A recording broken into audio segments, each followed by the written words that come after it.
नमस्कार, hornbill TV देख रहे हैं आप। बड़ी खबर का रुख करेंगे। सहकारी समितियों के चुनाव की बदली तारीख 21-22 नवंबर के बजाय अब 16-17 दिसंबर को होंगे चुनाव। केदारनाथ उपचुनाव के चलते लिया गया बड़ा फैसला। सहकारी निर्वाचन प्राधिकरण की ओर से आदेश किए गए जारी। प्राधिकरण अध्यक्ष हंसा दत्त ने संशोधित तारीखों के आदेश किए जारी। तो बड़ी खबर आपको बता रहे हैं, जहां पर इलेक्शन की तारीख में बदलाव किया गया है। केदारनाथ उपचुनाव के चलते यह फैसला भी लिया गया है। सहकारी निर्वाचन प्राधिकरण की ओर से ये आदेश जारी किए गए हैं। और संवाददाता अरुण सैनी हमारे साथ फोन लाइन पर जुड़ गए हैं। अरुण, क्या कुछ जानकारी मिल रही है? अब संशोधित भी की गई हैं तारीखें, अब कब होंगे इलेक्शन? जी बिल्कुल, उत्तराखंड में सहकारिता के चुनाव की जो तारीखें हैं वो आगे खिसक गई है। और ऐसे में क्योंकि ये माना जा रहा है कि केदारनाथ विधानसभा पीठ का जो चुनाव है उसके चलते जो है तारीखें पीछे हटाई गई हैं। तो पहले जो चुनाव होने थे वो 21 और 22 नवंबर को होने थे। तो ऐसे में 20 नवंबर को केदारनाथ विधानसभा पीठ का चुनाव को लेकर मतदान भी होना है और 23 नवंबर को फिर मतगणना भी होगी।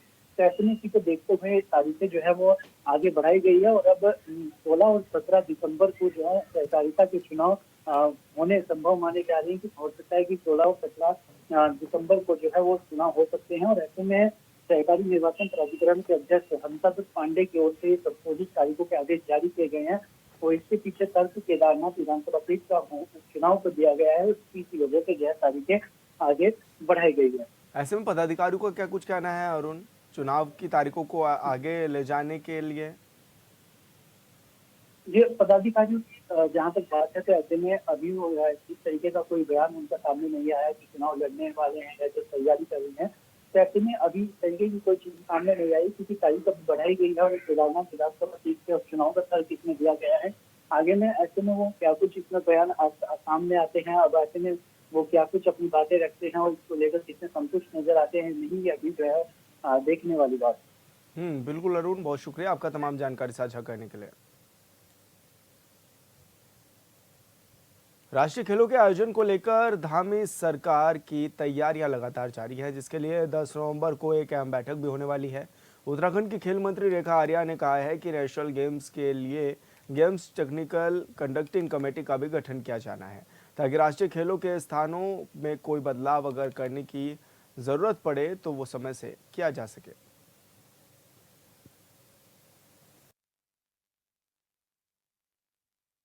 देखिए, नेशनल गेम को लेकर मैं समझती हूँ कि किसी भी प्रकार का आप लोगों को संदेह करने की आवश्यकता नहीं है। एजीएम की बैठकें हमेशा आगे पीछे होती रहती हैं। अभी 10 तारीख को प्रस्तावित है। निश्चित रूप से इस एजीएम की बैठक हमारे लिए इस बात से महत्वपूर्ण है कि हमारे यहाँ पे जीटीसीसी का गठन होना है, जिसकी इंतजारी में हम लोग हैं कि जल्दी से जल्दी जो है गेम्स टेक्निकल कंडक्टिंग टीम गठित हो जाए, ताकि हमारे जितने भी हमारे गेम के स्थल बने हुए हैं वो उनके मानकों के अनुरूप जो है उसमें समय रहते हुए जो सुधार उनको लगता है तो वो किया जा सके, या जो संबंधित गेम जिस गेम के लिए प्रस्तावित है वो वहां पे सुनिश्चित हो जाए, वो उन्हीं के स्टैम्प के साथ वो सुनिश्चित होगा। तो हमारे को सिर्फ इतनी ही उसकी उस औपचारिकता की आवश्यकता है। तो मुझे लगता है कि 10 तारीख में बहुत कुछ चीजें जो है वो हमारे लिए स्थिति स्पष्ट होगी। बाकी कैंप अपनी जगह पे काम करेंगे। और बड़ी खबर का रुख करेंगे। बागेश्वर के कपकोट इलाके में जमकर बरसे बादल, बारिश के साथ ही खूब बरसे ओले। बारिश और ओलावृष्टि के चलते ठंड ने दी दस्तक। पहाड़ों के साथ ही मैदानी इलाकों में भी बड़ी ठंड। तो बड़ी खबर आपको बता रहे हैं, जहां पर बागेश्वर में बारिश का दौर भी जारी है और ऐसे में जमकर बारिश हुई है, साथ ही ओलावृष्टि भी हुई है, जिसके बाद अब पहाड़ों के साथ साथ मैदानी इलाकों में भी ठंड ने दस्तक दे दी है। बारिश और ओलावृष्टि से अब ठंड में भी इजाफा हो गया है। मैदानी इलाकों में भी ठंड बढ़नी शुरू हो गई है। मौसम विभाग ने हालांकि इसको लेकर पहले ही अनुमान जारी कर दिया था। तो आपको बता दें कि बागेश्वर में जमकर बारिश हुई है और ऐसे में ओलावृष्टि भी हुई है, जिसके बाद पहाड़ी से मैदानों से लेकर ग्रामीण इलाकों तक में ठंड का प्रकोप भी बढ़ने लगा है।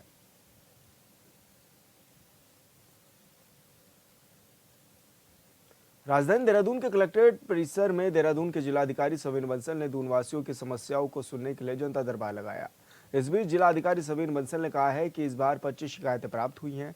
जमीन के विवाद और कोर्ट में लंबित मामलों में भी ये मामले सामने आए हैं। साथ ही उन्होंने कहा है कि आने वाले समय में हम लेटर मॉनिटरिंग सिस्टम बनाने जा रहे हैं, जिसमें लोगों की शिकायतों को डिजिटल माध्यम से अपलोड किया जाएगा, जिससे पता लगा रहेगा कि कौन सी तारीख में शिकायत के निवारण की जिम्मेदारी दी गई थी।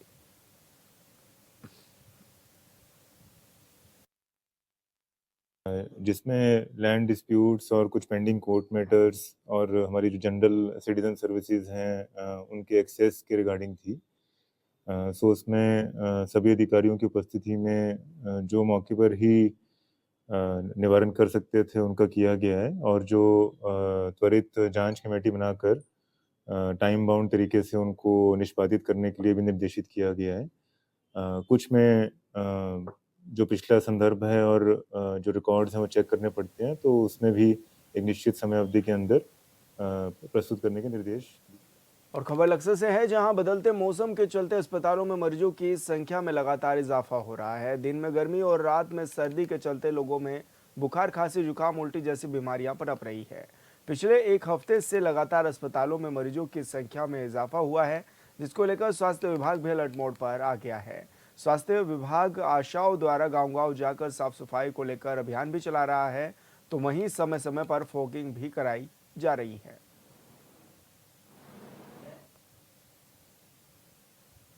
तो आपको बता दें कि बुखार, खांसी, जुकाम, उल्टी से पीड़ित मरीज अब अस्पतालों का रुख करते हुए भी नजर आ रहे हैं। दिन में गर्मी और रात में सर्दी बढ़ने से अब मरीजों की संख्या भी अस्पतालों में बढ़ती हुई नजर आ रही है। मौसम के बदलाव के चलते कई लोग बीमार पड़े हुए हैं। और संवाददाता गोविंद चौधरी हमारे साथ फोन लाइन पर जुड़ गए हैं। गोविंद, क्या कुछ जानकारी मिल रही है, किस तरह से अब ये मामले बढ़ते हुए नजर आ रहे हैं अस्पतालों में? बिल्कुल, देखिए विशाल, मौसम का परिवर्तन होते ही कहीं ना कहीं मरीजों की संख्या में अस्पतालों में जो है अब इजाफा नजर आ रहा है, क्योंकि बदलते मौसम को लेकर जिस तरह से खांसी, जुकाम, बुखार और उल्टी जैसे मरीज अब जो है अस्पतालों को ओर रुख कर रहे हैं। हालांकि स्वास्थ्य विभाग इसको लेकर लगातार अलर्ट पर है और आखिर जो आंगन कार्यकर्त्री है और आंगनबाड़ी है उन पर जो है कहीं ना कहीं जागरूकता अभियान भी यहाँ पर चला रही है, क्योंकि गांव गांव में जाकर जो है अब आंगनबाड़ी कार्यकर्ती जो है यहाँ पर जागरूक यहाँ पर कर रही है। हालांकि स्वास्थ्य विभाग की ओर से फौजी का कार्य भी लगातार यहाँ पर जारी है। लेकिन अगर बात करें तो डेंगू की, तो लगातार प्रदेश में डेंगू के मामले यहाँ पर सामने आ रहे हैं। लेकिन लक्सर की अगर खास हम बात करें तो अभी तक जो है स्वास्थ्य विभाग ने अभी किसी भी मरीज में डेंगू की पुष्टि हालांकि अभी तक नहीं की है। ऐसे में जो है बदलते मौसम को लेकर जिस तरह से लोगों में जो है तरह तरह की बीमारियां पनप रही है और कहीं ना कहीं इजाफा हो रहा है, तो इसको लेकर स्वास्थ्य विभाग अब हरकत में नजर आ रहा है। तमाम जो व्यवस्थाएं स्वास्थ्य विभाग की वो पूरी कर ली गई और कहीं ना कहीं जिस तरह से पिछले दिनों डेंगू के मामले नारसन ब्लॉक और मुड़की ब्लॉक में यहाँ पर देखे गए थे, इसी को लेकर कहीं ना कहीं अब जागरूकता के तौर पर जो लक्सर स्वास्थ्य विभाग जागरूकता अभियान यहाँ पर चला रहा है। विशाल, बिल्कुल गोविंद, बहुत शुक्रिया आपका तमाम जानकारी साझा करने के लिए। द्वाराहाट नगर के मुख्य चौराहे पर नगरवासियों ने सल्ट मरचुला के कुपी गांव के सामने हुए बस हादसे में मौत के मुंह से में समाये सभी मृतकों की शांति के लिए कैंडल मार्च निकाला और उन्हें श्रद्धांजलि दी। इसके बाद मौन रखकर शोक सभा भी की गई और साथ ही घायलों के जल्द स्वस्थ होने की भी कामना की गई है।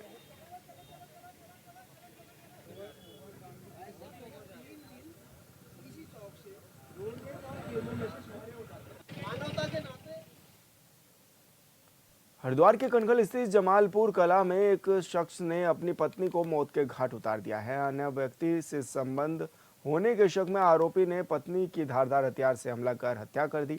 घटना की सूचना मिलते ही मौके पर पहुंची पुलिस ने शव को कब्जे में लेकर पोस्टमार्टम के लिए भेजा और मामले की जांच में भी जुट गई है।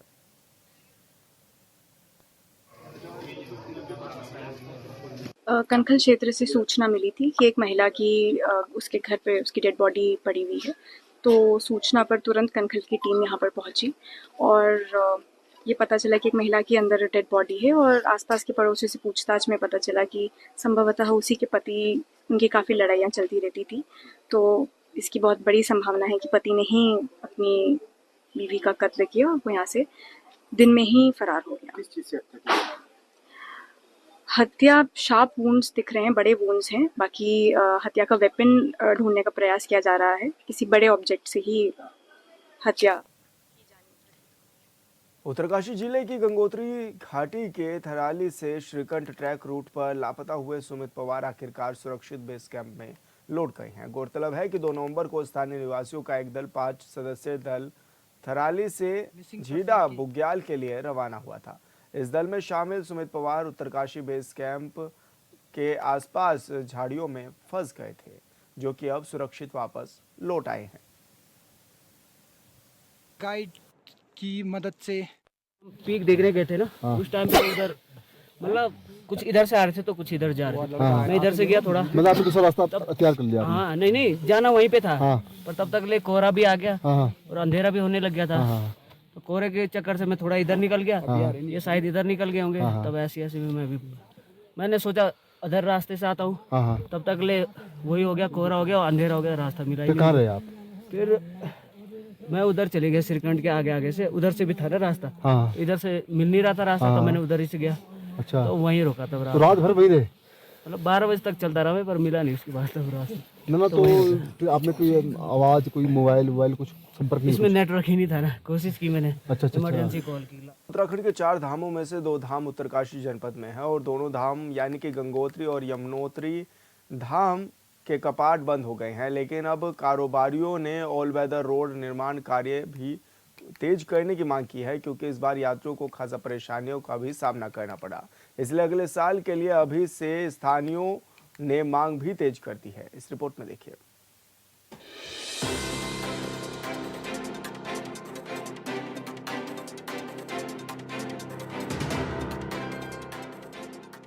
उत्तरकाशी जनपद स्थित गंगोत्री और यमुनोत्री धाम के कपाट बंद होने के बाद अब अगले साल की तैयारी की चर्चा तेज हो गई है। अगले यात्रा सीजन के लिए बडेथी से गंगोत्री धाम तक ऑल वेदर रोड की मांग उठने लगी है। स्थानीय लोग इस बात पर जोर देते हैं कि सड़क नहीं होने की वजह से यात्रियों को काफी परेशानियों का सामना करना पड़ता है। इस साल यात्रा की शुरुआत में ज्यादा यात्रियों के पहुंच जाने की वजह से व्यवस्थाओं पर सवाल उठे थे। मैं समझता हूँ कि रिकॉर्ड तोड़ यात्री आए और यात्रियों को जो परेशानी हुई, लेकिन यात्रियों से जो हमारे स्थानीय लोगों को जो लाभ मिलना था वो लाभ नहीं मिल पाया, क्योंकि यहाँ पर यात्रियों को जो है जो हमारा ऑल वेदर रोड है, ये ऑल वेदर रोड जो प्रधानमंत्री जी के एक सपने हैं, वो सपने हमारे इस घाटी में जो है पूरे नहीं हो पाए। क्योंकि जो है अगर ऑल वेदर रोड हो जाती तो मैं समझता हूँ कि यहाँ जो है कई अन्य और यात्री आते, साथ ही जो है हमारे यहाँ होटल व्यवसाय हैं, खाने वाले होटल हैं, रहने वाले हैं, उनको भी लाभ मिलता। तो इस संबंध में जो है आज हमने जो एक शिष्टमंडल के माध्यम से जो है हमारे भटवाड़ी के ब्लॉक प्रमुख थे, डुंडा के ब्लॉक प्रमुख थे, अपने मोरी के ब्लॉक प्रमुख थे, हमारे और भारतीय जनता पार्टी के वरिष्ठ नेता थे, हमने डीएम साहब को ज्ञापन दिया कि इससे ज़्यादा आने वाले जो है अगले साल जो है यात्रियों की जो है संख्या बढ़ेगी। इसलिए जो है जो ऑल वेदर रोड सैंक्शन है, इस रोड को जो है जल्दी से जल्दी जो है बीआरओ को बुला करके जो है तुरंत इस बार जो है ऑल वेदर रोड बननी चाहिए। इस साल चली यात्रा में सड़क चौड़ीकरण नहीं होने के कारण श्रद्धालुओं को घंटों जाम का सामना करना पड़ा था, जिसमें से अधिकांश श्रद्धालुओं को गाड़ी में ही सोना पड़ा, जिससे होटल व्यवसाय से जुड़े लोगों को लाखों का नुकसान हुआ था। इसलिए लोगों का कहना है कि अगर ऑल वेदर रोड का काम हो जाता है तो श्रद्धालुओं के साथ 4 धाम यात्रा से जुड़े लोगों का बड़ा फायदा होगा। हर साल की तरह जो है जैसे ही यात्रा का रिदम पकड़ता है और टूरिस्ट जो आने के लिए जो है बेताब रहता है कि जो है आस्था के नाम पे या टूरिज्म के नाम पे घूमने आए या आस्था के नाम पे, इस बार भी हर साल की तरह ऐसे ही हुआ। अप्रैल और मई में जो है जो रिदम पकड़ा था यात्रा का, बहुत ज़बरदस्त यात्रा चली थी, बहुत अच्छा चला था। सबकी उम्मीदें जो साल भर की रहती है हर होटल वाले की, हर एक घोड़े खच्चर वाले, ट्रैकिंग, गाइडिंग, पोटिंग, सबका जो है सबका मनोबल बना रहता है कि धाम खुलेगा और दुनिया के लोग यहाँ आस्था के नाम पे आएंगे या हर्षिल टूरिज्म के नाम से जो विख्यात है। लेकिन इस बार ऐसा हुआ कि लोग जो है 2-2, 3-3 बजे तक जो है सब गाड़ियों पे रहे, ना उनको खाना मिला ना उनको रहना मिला और बहुत अधिक यात्रा चली। और उस हिसाब से जो है रोड का जो ये अभी जो मसला है ये चौड़ीकरण का, तो मैं केंद्र सरकार से राज्य सरकार से यही निवेदन है हमारे पूरे हमारे 8 गांव से और तमाम उत्तरकाशी ज़िले से कि रोड की बहुत अच्छी व्यवस्था हो। इधर स्थानीय विधायक का कहना है कि भारत सरकार ऑल वेदर रोड के प्रति गंभीर है और यह सड़क चाइना बॉर्डर पर हमारे सैनिकों के लिए भी महत्वपूर्ण है, जिसके लिए केंद्रीय सड़क एवं परिवहन मंत्री नितिन गडकरी लोकसभा में स्थिति स्पष्ट कर चुके हैं। पर इको सेंसिटिव जोन होने के कारण इसमें अड़चनें आ रही हैं। बहुत जल्द ही पर्यावरण मंत्रालय से एनओसी मिलने के बाद निर्माण कार्य शुरू कर दिया जाएगा। इको सेंसिटिव जोन का कानून, पर्यावरण, कई उस प्रकार की जो है अड़चनें उसमें बार बार आ रही हैं। बड़ीती चुंगी से लेकर और गंगोत्री तक 100 किलोमीटर का मार्ग चौड़ीकरण है। बात सत्यता है कि हमारे तमाम जो देश और विदेश से जो हमारे तमाम श्रद्धालु जो गंगोत्री में आए थे उनको बहुत परेशानियों का सामना करना पड़ा।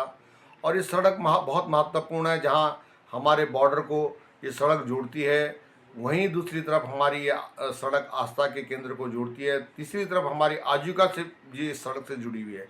तो हम चाहेंगे कि जो पिछली बार बहुत सारी दिक्कतें आ गई थी, जाम की स्थिति बन गई थी, तो तत्काल इस मामले को हमारे जो माननीय केंद्रीय मंत्री हैं गडकरी जी, उन्होंने इस बात को लोकसभा के अंदर उठाया था कि सड़क का बनना बहुत महत्वपूर्ण है और मुझे पूरा विश्वास है हमारी सरकार निरंतर इसके लिए प्रयास कर रही है।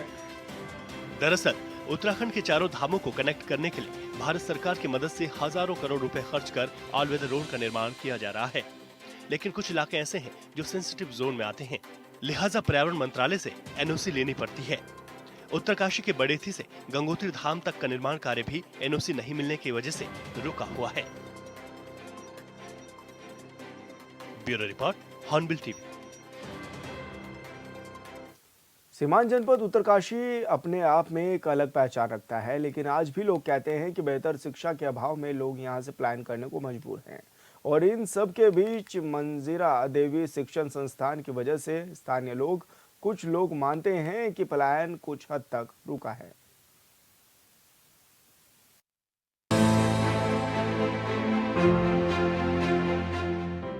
सीमांत उत्तरकाशी जिला होने के साथ साथ यह चीन सीमा से भी लगा हुआ जिला है। यहाँ उच्च शिक्षा का अभाव होने के कारण यहाँ से सबसे ज्यादा पलायन देखने को मिल रहा था। उच्च शिक्षा न मिलने के कारण यहाँ से लोग अपने बच्चों को शिक्षा देने के लिए बहुत दूर दूर तक जाने को मजबूर थे। लेकिन 2005 में मंजीरा देवी शिक्षण संस्थान के नाम से एक बीएड कॉलेज की नींव रखी गई और अब इसे विश्वविद्यालय की मान्यता मिल गई है, जिससे जनपद उत्तरकाशी के साथ पूरे देश में खुशी का माहौल है। 2005 में बीएड यहाँ पर शुरू कराया और बीएड शुरू कराने के बाद हालांकि मुझे तो बहुत परेशानी हुई, कर्जा दुनिया भर का बैंकों से लिया, इधर से उधर से इकट्ठा करके, पर रिजल्ट जब उसके निकले तो मैं अपना दुख भूल गया। मेरे बच्चे जो बीएड कर रहे थे वो फटाफट नौकरी लग रहे थे। आज की डेट में 1300-1400 बच्चा जो है शिक्षक बन गए प्राइमरी से और इंटर कॉलेज तक। तो बहुत बड़ी उपलब्धि इस कॉलेज की मैं मान रहा हूँ, इस क्षेत्र की मान रहा हूँ, पहाड़ की मान रहा हूँ। 1995 में पहली बार यहाँ पर उनके दिमाग में ये बात आई थी कि मुझे यहाँ पर एक कॉलेज खोलना है, बीएड कॉलेज खोलना है। और उस कॉलेज को खोलने में इनको लगभग 10 साल लगे। और 10 साल लगने के बाद शुरुआत हुई 2004 से। 4 में 5 और 6 में हमारा पहला बैच बीएड का आया, बीएड चला। और तब से निरंतर जो ये यहाँ के युवाओं के लिए काम होते गए, फार्मेसी आया, पॉलिटेक्निक आया। तो आज इस विश्वविद्यालय होने के साथ साथ जब बीएड से शुरू किया, आज विश्वविद्यालय हो गया। 20 साल लगे इसको विश्वविद्यालय बनाने में। तो 20 साल बाद आज यहाँ के छात्रों को एक मैं जोश देख रहा हूँ उनके अंदर कि उनको ये लग रहा है कि हमारे पास सब कुछ है। आज हमारे पास जिन कोर्सों के लिए हमें घर से बाहर जाना पड़ता था, आज उनको घर बैठे सब कुछ मिल रहा है। चाहे फार्मेसी हो, चाहे बीएससी नर्सिंग हो, पैरामेडिकल जैसे कोर्सेज है आज घर पे मिल रहे हैं। और उसी प्रकार जीएनएम जैसे कोर्सेज घर पे मिल रहे हैं। बीएमएस जैसे कोर्स घर पे मिल रहे हैं। अपने घर में नमक रोटी खा के बच्चा आता है, पढ़ता है अपने घर में। और वातावरण भी सुंदर है हमारी प्रकृति की। जो ये विश्वविद्यालय हुआ है, हमने इन्हीं बच्चों के लिए, यहीं के बच्चों के लिए, और जो सीमांत जनपद हमारा है उत्तरकाशी जिला, चाइना बॉर्डर से लगा हुआ, चाइना बॉर्डर, हम यहाँ पर बगल में चाइना और बगल में यहाँ पर विश्वविद्यालय, तो अपने आप में एक बहुत बड़ी उपलब्धि इस क्षेत्र के लिए। भागीरथी नदी के किनारे बसा हिटाणु गांव आज काफी सुप्रसिद्ध हो गया है, या यह कह सकते हैं कि शिक्षा का हब बन चुका है। जहां नर्सरी से लेकर बीएससी नर्सिंग, मेडिकल के कोर्स के साथ हजारों की संख्या में लोग यहां शोधकर्ता आ रहे हैं। आपको बता दें कि शिक्षा के अभाव में यहाँ के संस्थापक ने पिक्चर हॉल में टिकट बेचकर अपनी शिक्षा पूरी की थी, पर आज उसी व्यक्ति ने यहाँ मंजरा देवी विश्वविद्यालय स्थापित कर यहाँ से हो रहे पलायन को रोकने में महत्वपूर्ण भूमिका निभाई है। अब संस्थान में दूसरे प्रदेश के बच्चे भी पढ़ाई करते हैं। मैं हरियाणा हिसार से हूँ और मैं फाइनल ईयर BMS का स्टूडेंट हूँ। इस कॉलेज में हमको पढ़ते हुए 4 साल हो चुके हैं, जो कि बहुत बढ़िया एनवायरनमेंट है कॉलेज का। कॉलेज के चेयरमैन सर बहुत बढ़िया हैं, डायरेक्टर सर सब बढ़िया हैं। बाकी पढ़ाई के मामले में भी कॉलेज बढ़िया है, बढ़िया पढ़ाई होती है, लैब वगैरह लगती है, क्लिनिकल फीचर लगते हैं, हमारी पोस्ट भी लगाई जाती है यहाँ पे और सब बढ़िया है। मैं तो बोलता हूँ हर बच्चे को आना चाहिए, यहाँ पे एक बार विजिट ज़रूर करना चाहिए मेडिकल कैंप के लिए। मैंने ये कॉलेज इसलिए चुना क्योंकि यहाँ का जो वातावरण और हरियाली है ये बहुत ही शुद्ध है। नीचे के कंपेयर में देखें तो नीचे तो जो है ना एकाग्रता नहीं बढ़ती कि पढ़ाई में डिस्टरबेंस बहुत है, लेकिन यहाँ पे क्या है कि शुद्ध वातावरण है, शांति है, जिससे कि बच्चे पढ़ सकते हैं, फोकस्ड होकर पढ़ सकते हैं। और यहाँ की वायु इतनी शुद्ध है, मन शांत रहता है, किसी प्रकार का कोई स्ट्रेस नहीं रहता। तो इसलिए ये कॉलेज चुना मैंने और ये कॉलेज आज विश्वविद्यालय बनने जा रहा है, जिसके लिए मुझे बेहद खुशी है। जनपद उत्तरकाशी में आज शिक्षा के नाम पर 80% परिवार देहरादून के साथ अन्य शहरों में निवास कर रहे हैं। अब शिक्षा के लिए लोगों को यहाँ से दूर नहीं जाना पड़ता है। आज उत्तराखंड के साथ अन्य राज्यों में भी बच्चे यहाँ पढ़ने आते हैं।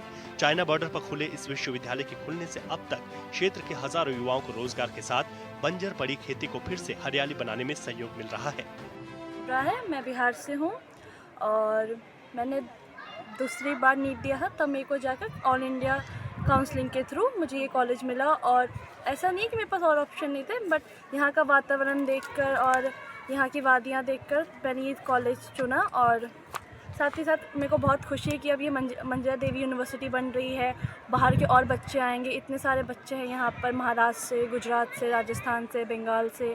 बहुत अच्छा लग रहा है कि इतने दूर दूर से लोग मतलब सिटीज़ को छोड़ के पहाड़ों पे आ रहे हैं और आके अपना यहाँ मतलब जैसे लोग सिटीज़ में रह के फिर गाँव में आके, गाँव जैसा है तो वहाँ पर आके एडजस्टमेंट करें तो बहुत अच्छा लग रहा है। यहाँ पे मेरा एडमिशन ऑल इंडिया काउंसलिंग से हुआ था। नीचे के कंपैरिजन में यहाँ पे बहुत सी चीज़ें अच्छी है और मतलब कि नीचे के कॉलेज में बहुत डिस्ट्रैक्शन है, पर यहाँ पे डिस्ट्रैक्शन जैसा कुछ नहीं है। अच्छी से पढ़ाई होती है, क्लासेस सब कुछ अच्छे से लगती है, नेचर भी बहुत अच्छा है और बाकी सब अच्छा ही है। क्लासेस भी लगती है, प्रैक्टिकल वगैरह सब कुछ अच्छे से होता है और अच्छा है सब कुछ। और अभी ये यूनिवर्सिटी बन रहा है, मेरा फाइनल ईयर चल रहा है तो फर्स्ट ईयर से और अभी तक काफ़ी चीज़ों में डेवलपमेंट हुआ है हर चीज़ में। और अभी यूनिवर्सिटी बन रहा है तो अच्छा ही है, हर चीज़ में डेवलपमेंट अच्छा ही हो रहा है। इसमें कोई शक नहीं है कि उत्तरकाशी जैसे कई जिलों में आज भी बच्चों की शिक्षा के लिए लोग पलायन कर रहे हैं। लिहाजा ऐसे में अगर कोई शिक्षण संस्थान खोलता है और उसकी वजह से पलायन में कमी आती है तो तारीफ बनती है। उत्तरकाशी से दीपक नौटियाल की report. Bureau report, hornbill TV. और फिलहाल इस बुलेटिन में इतना ही। आप देखते रहिए हॉर्नबिल टीवी। नमस्कार।